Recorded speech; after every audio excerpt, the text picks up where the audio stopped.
اور دل توڑنے کی معافی تو خدا سے بھی اس وقت تک نہیں ملتی جب تک وہ بندہ معاف نہ کر دے جس کا تم نے دل دکھایا ہے۔ پھر والدین تو والدین ہیں۔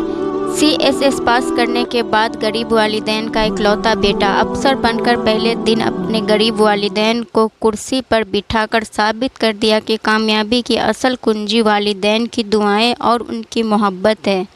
ہماری قوم کو لیڈرز کی ضرورت ہے۔ آنے والے زمانے میں بہت ذمہ دار لیڈرز کی ضرورت ہے۔ اس کے لیے ذمہ دار ماؤں کی ضرورت ہے، بہترین ماؤں کی ضرورت ہے۔ مائیں آ کر روتی ہے میرے پاس میں، آنکھ نہیں ملا سکتی، رو رو کر حلق سوکھ گیا تھا۔ پھر وہ بتائی کہ میرا بچہ 6th میں پڑھ رہا ہے اور گندے موویز دیکھتا ہے اور روزانہ دیکھ رہا ہے، ریگولیرٹی کے ساتھ میں دیکھ رہا ہے۔ وہ کل جا کر کچھ پائے گا لائف میں، بلکہ اس کی عمر کیا ہے؟ 8 سال عمر ہے، 9 سال اس کی عمر ہے، 10 سال میں پورا بگڑ گیا ہے۔ وہ اتنی گندگی ہو گئی ہے کہ آٹو ڈرائیور سے عشق بازی کر رہا ہے، نوکروں سے عشق بازی چل رہا ہے، الیکٹریشین گھر میں آئے تو الیکٹریشین سے عشق بازی ہو رہی ہے، گیس والا بندہ آیا گیس والے سے عشق بازی ہو رہی ہے، زومیٹو کے نام سے کوئی بچہ دینا آیا، دیا برگر دیا ہے، پیزا دیا ہے، آپ نے لیا، کوئی لڑکی لی ہے، عشق بازی شروع ہو گئی ہے۔ اسی لیے اللہ نے پردہ کیا ہے، اسی لیے اللہ نے منع کیا ہے۔ اللہ بہتر جانتا ہے تمام چیزوں کو، کیوں اللہ نے نامحرم سے دور رکھا ہے؟ یہ اس لیے رکھا ہے کیونکہ ہر انسان پر شیطان سوار ہے، وہ ہمیشہ 24 آورز آپ سے گناہ کروانے کے لیے پورے ٹیکٹکس پلے کرتے رہتا ہے۔ ہم نے وہ شیطان کے ٹیکٹکس سے بچنا ہے۔ وہ بچنے کے لیے آپ صلی اللہ علیہ وسلم نے طریقے بتائے ہیں، وہ طریقوں پر جو چلتے ہیں وہی کامیاب ہوتے ہیں۔ ہر بندہ چاہتا ہے کہ ایجوکیشن کریں، لیکن ایجوکیشن کے نام پر آپ زنا کرو گے، ایجوکیشن کے نام پر آپ حرام کام کرو گے، اور وہ حرام عادتیں آپ میں، آپ کے خون میں آپ بسا لیے ہو، اور اس کے بعد آپ شادی کرو گے اور جا کر بچے پیدا کرو گے تو حرام کے بچے پیدا ہوں گے۔ اور کیا حرام کے بچوں سے ہماری قوم میں کوئی لیڈر پیدا ہو سکتا ہے؟ دنیا پوری بگڑ گئی تھی، گمراہ تھی، اندھیرے میں زندگی گزر رہی تھی، کوئی روشنی نظر نہیں آ رہی تھی۔ تب اللہ سبحانہ و تعالی ایک ٹیچر کے طور پہ آپ صلی اللہ علیہ وسلم کو اس دنیا میں بھیجے ہیں۔ آپ صلی اللہ علیہ وسلم نے کہا مجھے معلم بنا کر بھیجا گیا، مجھے ٹیچر بنا کر بھیجا گیا۔ آپ نے اگر کامیاب ہونا ہے تو ٹیچرز کا ہاتھ تھام لیں، مدارس کے ٹیچرز کا ہاتھ تھام لیں، اپنے سکولز کے ٹیچرز کا ہاتھ تھام لیں۔ قسم خدا کی گمراہ نہیں ہو سکتے، کامیابی کی منزل چھو کر رہو گے آپ۔ اس دنیا میں 2 چیزیں جو سب سے مشکل ہے۔ نمبر 1 ایمان کی حفاظت، آلموسٹ امپاسبل ہو چکا ہے۔ برائے نام نظر آ رہا ہے کہ ہم لوگ مسلمان ہیں، لیکن واقعے میں ایمان ہے یا نہیں ہے یہ اللہ سبحانہ و تعالیٰ ہی جانتا ہے۔ ایمان کی حفاظت اس دنیا کا سب سے بڑا چیلنج ہے، سب سے بڑا چیلنج۔ دوسرا جو سب سے بڑا چیلنج ہے وہ ہے بچوں کی تربیت۔ ایک بچے کو نہیں پال پا رہا ہے باپ، ایک بچے کی تربیت نہیں کر پا رہا ہے۔ ایک دور تھا 12 بچے ہوا کرتے تھے، ایک گھر میں 10 بچے ہوا کرتے تھے۔ ایک بچے کو لے کر پریشان ہے والدین، کیوں؟ کیونکہ ان میں وہ کوالٹیز نہیں ہیں، وہ اللہ کے قریب نہیں ہیں، وہ دنیا کی زندگی میں گم ہو چکے ہیں، پیسے بنانے میں گم ہو چکے ہیں، تربیت کرنے میں وہ زیرو ہیں، اور بچوں سے ایکسپیکٹ کرنے کہ وہ ہیرو ہو جائے سوال ہی نہیں ہے۔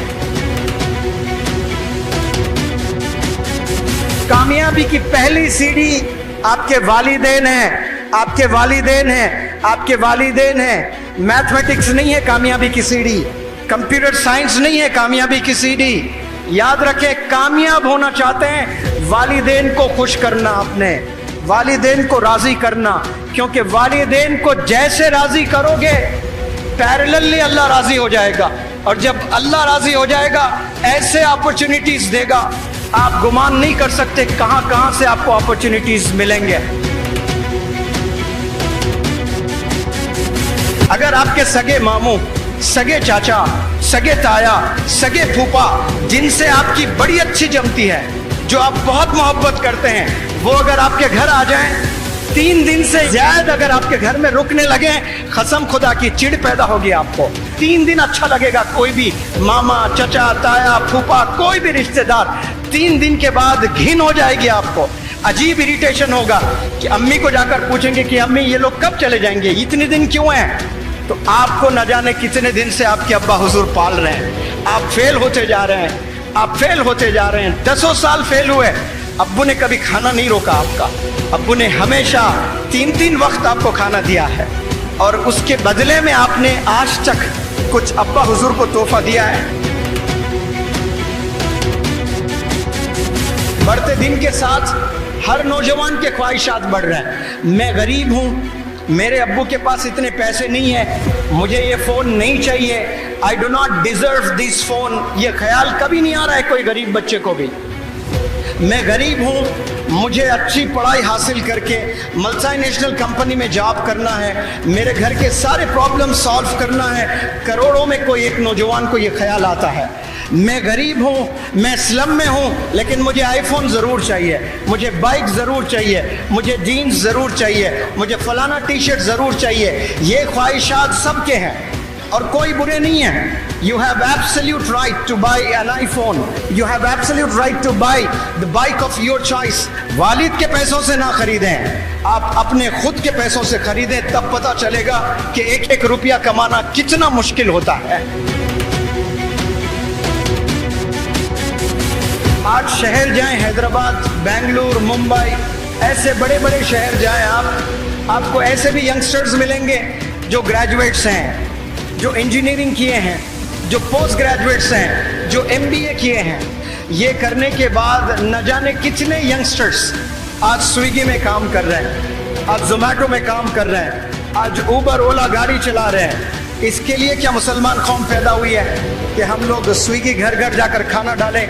कोई हराम काम नहीं है, बिल्कुल हलाल है। लेकिन अगर आपने स्विगी में ही आपने खाना डालना था, उसके लिए मास्टर्स इन बिजनेस एडमिनिस्ट्रेशन की क्या ज़रूरत, उसके लिए बीटेक की क्या ज़रूरत, उसके लिए एमटेक की क्या ज़रूरत? बड़ी बड़ी पढ़ाई आपने पढ़ ली है, लेकिन कहीं जॉब नहीं मिल रही। क्यों? क्योंकि इल्म नहीं है, आपके पास में नॉलेज नहीं है। ये जो दूसरा हाथ है, इसमें स्कूल का बैग आपने पकड़ना है, इसमें किताबें होना चाहिए, इसमें कुरान होनी चाहिए, इसमें मॉडर्न एजुकेशन के बुक्स हैं वो होने चाहिए, इस बैग में कंप्यूटर होना चाहिए, लैपटॉप होना चाहिए। कसम खुदा की ऐसा अगर करने लगे नौजवान, मुसलमान कौम के नौजवान बच्चों, एक हाथ में टीचर का हाथ थाम ले और एक हाथ में आपके मॉडर्न एजुकेशन कुरान मजीद आप थाम ले, 1000 मौलाना अबुल कलाम आज़ाद पैदा होंगे इंशाअल्लाह, 1000 डॉक्टर APJ कलाम पैदा होंगे इंशाअल्लाह।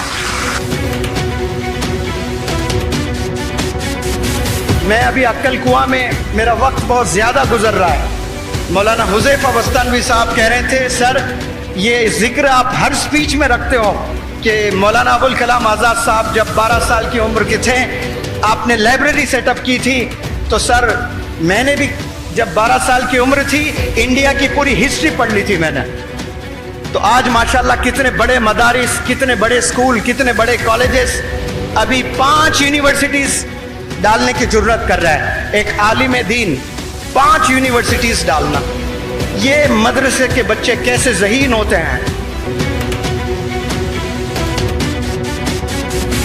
जब जब वालिद बीमार होते तब तब मैं वालिद की खिदमत करता, और जब पैरालाइज्ड हो गए उस वक्त में मुझे अभी भी याद है, मैं शाम के वक्त क्रिकेट खेलने जाया करता था, बड़ा पैशन था क्रिकेट का। लेकिन क्रिकेट ना खेलकर मैं बैठकर इंतज़ार करता कि मेरे अब्बा कब बुलाएं मुझे कि बेटा मुझे टॉयलेट जाना है, मुझे पखाना धुलाना है। और मेरा रब गवाह है, कसम खुदा की मैं कहता हूँ, जब जब मैं इन हाथों से मेरे वालिद का पखाना धुलाता मुझे ऐसा लगता कि मैं वर्ल्ड कप जीता हूँ, ऐसी खुशी होती थी मुझे। और मैं समझता हूँ कि वो पैरालिसिस की हालत में जो मेरे अब्बा हुजूर अपने हाथों से पखाना नहीं धो सकते थे, एक नौजवान बच्चा और वालिद की खिदमत कर रहा है, उस वक्त में मेरे वालिद ने क्या दुआ की पता नहीं मुझे। उसकी वजह से आज मैं एक टीचर बना हूँ, एक ट्रेनर बना हूँ, एक मोटिवेशनल स्पीकर बना हूँ। ये मैं मेरे टैलेंट से नहीं बना, ये मेरे एबिलिटीज से नहीं बना, ये मेरे वालिद की दुआ की वजह से बना। जब वक्त पर दो लफ्ज भी कही न जा सके तो वक्त गुजरने पर लंबी चौड़ी कहानियाँ सुनाने का कोई फ़ायदा नहीं। दोस्तों, वीडियो कैसी लगी है हमें कमेंट करके ज़रूर बताएं और मज़ीद ऐसे ही मोटिवेशनल वीडियो के लिए हमारे चैनल को सब्सक्राइब करें। जज़ाक अल्लाह।